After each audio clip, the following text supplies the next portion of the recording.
Hello बच्चों, welcome to Saumya maths classroom. I hope आप सब बहुत अच्छे होंगे और बिल्कुल भी डर नहीं रहे होंगे, पूरी तरह से कॉन्फिडेंट होंगे। तो एक क्लास मैंने आपके लिए बनाई है जिसमें हम ये समझेंगे कि कैसे हमें कॉपी फिल करनी है राइट तरीके से, यानी सही तरीके से, राइट वे में, ताकि हमें मैक्सिमम नंबर मिले।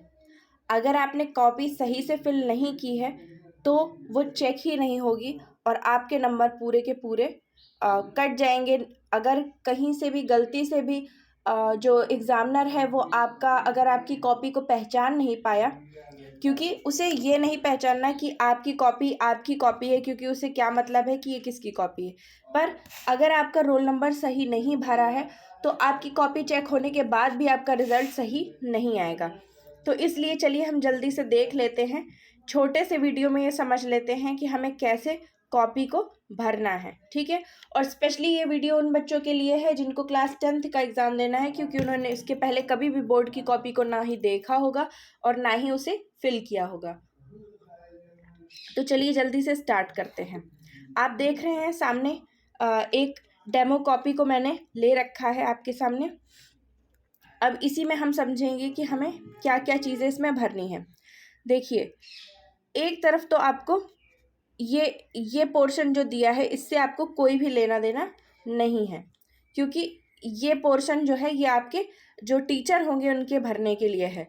ठीक है, केवल इतना हिस्सा आपको भरना है जो इधर दिया हुआ है, केवल इतना हिस्सा आपको भरना है। ठीक है, अब इसके बाद में, सॉरी मैं नेट बंद कर दूं ताकि नोटिफिकेशन ना आए। अब इसके बाद में आप देखेंगे कि हाँ, अब आप देखेंगे कि हमें क्या करना है। यहाँ पे सबसे पहले केंद्र व्यवस्थापक की मुहर लगेगी, इससे आपको अभी कोई मतलब नहीं है। केंद्र की मुहर लगेगी और यहाँ पे आपको दिया गया है कि 28 पेज हैं आपके पास कवर के साथ में, यानी इस कॉपी में आपको 28 पेज दिए हैं। ठीक है, अब इसके बाद में यहाँ पे देखिए सीधा सीधा आपको इंस्ट्रक्शन दिया है कि आपको परीक्षार्थी उत्तर पुस्तिका के किसी भी भाग में अपना नाम ना लिखे। मैं काफ़ी इसको जूम करके आपको दिखा दूँ। ठीक है, देखिए आपको साफ साफ इंस्ट्रक्शन दिया हुआ है कि परीक्षार्थियों को कहीं पे भी अपना नाम नहीं लिखना है, तो नाम नहीं लिखेंगे। फिर उसके साथ में आपको ये दिखाना है। अब उसके बाद में आगे लिखा है, केंद्राध्यक्ष एवं कक्ष निरीक्षकों का यह अधिकार होगा कि वे परिषद की परीक्षा में सम्मिलित होने वाले परीक्षार्थियों की तलाशी ले सकते हैं। तो इस वजह से आपको हर चीज़ें संभाल कर ले जानी है, कोई भी ऐसी चीज़ ना लेकर जाएं जिससे आपको रेस्ट्रिक्ट किया जा सके।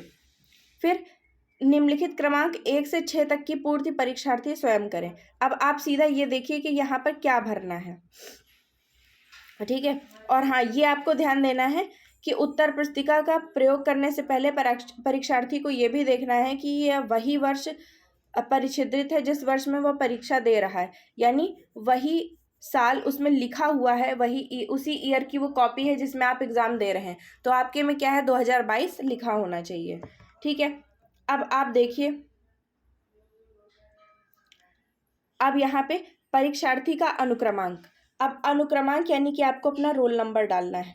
आप जानते हैं कि मान लीजिए हमारा रोल नंबर क्या होगा, मान लीजिए होगा 22,63,73,376। इस तरह का आपको कुछ रोल नंबर मान लीजिए मिलता है।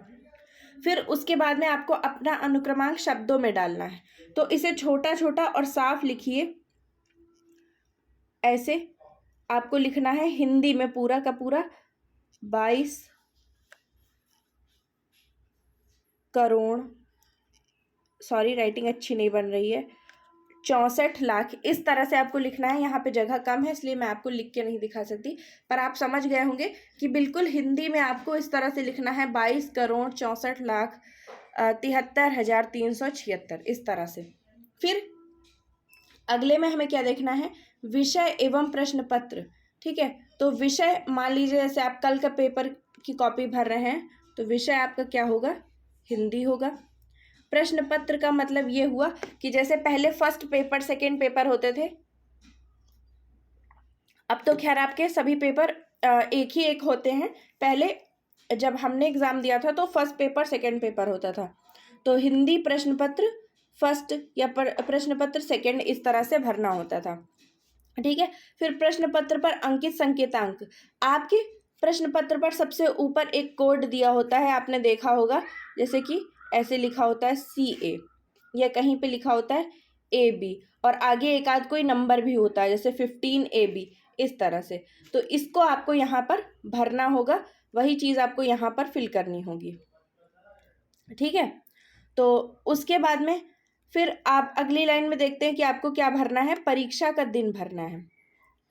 परीक्षा का दिन, तो परीक्षा का दिन जैसे कल कौन सा दिन होगा?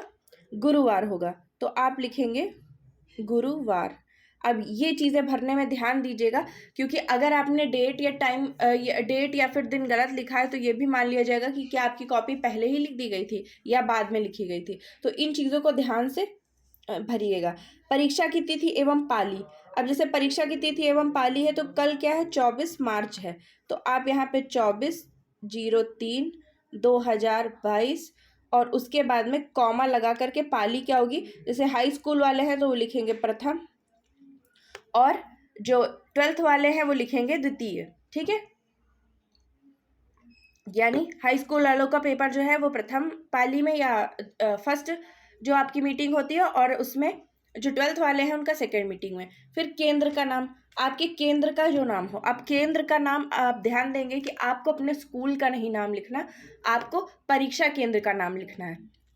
तो जो बॉयज़ हैं उनका परीक्षा केंद्र उनके स्कूल के बाहर बना है, यानी उनके स्कूल किसी दूसरे स्कूल में उनका परीक्षा केंद्र है, तो वो उस स्कूल का नाम लिखेंगे। लेकिन जो गर्ल्स हैं, क्योंकि उनका सेंटर नहीं जाता है तो उनका खुद का स्कूल ही उनका परीक्षा केंद्र होता है, तो आप अपने परीक्षा केंद्र का नाम यानी अपने स्कूल का नाम लिखेंगे। लेकिन आपकी कॉपी से कहीं से भी ये पता नहीं चलना चाहिए कि आप लड़की या लड़का। अब जैसे आप सोचते होंगे कि मैं गर्ल हूँ, मेरा खुद का स्कूल ही मेरा परीक्षा केंद्र है, ये सामने वाला एग्जामिनर जान जाएगा। जी नहीं, बिल्कुल नहीं। ना वो आपकी जाति के बारे में कुछ जानता है, ना धर्म के बारे में, ना नाम को, और ना ही वो ये जानता है कि आप लड़की हैं या फिर लड़का है। ठीक है। अब हाँ, इस तरह से वो भले जान सकते हैं, जैसे कि आपने बाई चांस जब आपको निबंध लिखने को दिया जाता है, तो अगर आप लड़की हैं तो आपने कुछ इस तरह से निबंध लिखा होगा कि वो उससे पता चल जाएगा कि आप लड़की हैं।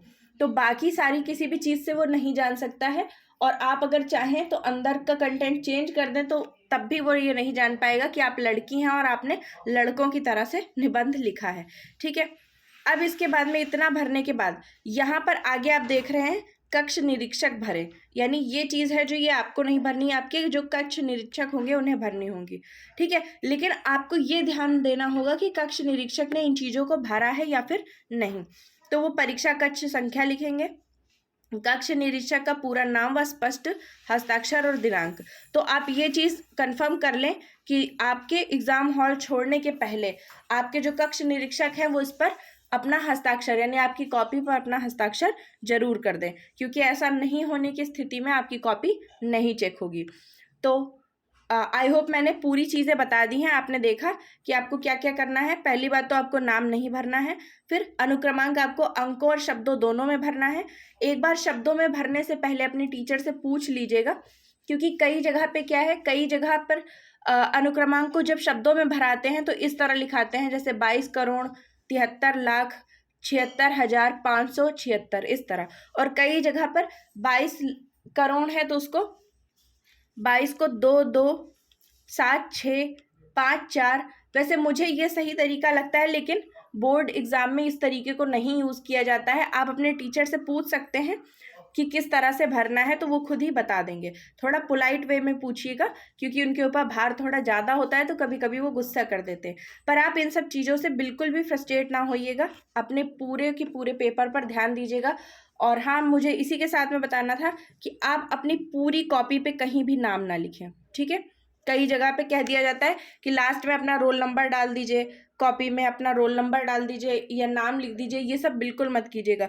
लास्ट में रोल नंबर डालने का क्या मतलब हुआ कि एग्जामिनर जो है आपका वो आपका रोल नंबर देखेगा। लेकिन नहीं, ऐसा नहीं करना है, क्योंकि कई जगह पे पार्शियलिटी होने की भी संभावना बढ़ जाती है। कई लोग कहीं भी कोई ऐसा शब्द, कोई ऐसा चिन्ह नहीं यूज़ करना है जो आपके जाति या धर्म को बताता हो, ठीक है। तो उससे भी कभी कभी क्या होता है, नंबर कट जाते हैं। और पूरी ईमानदारी से अच्छे से पेपर दीजिए।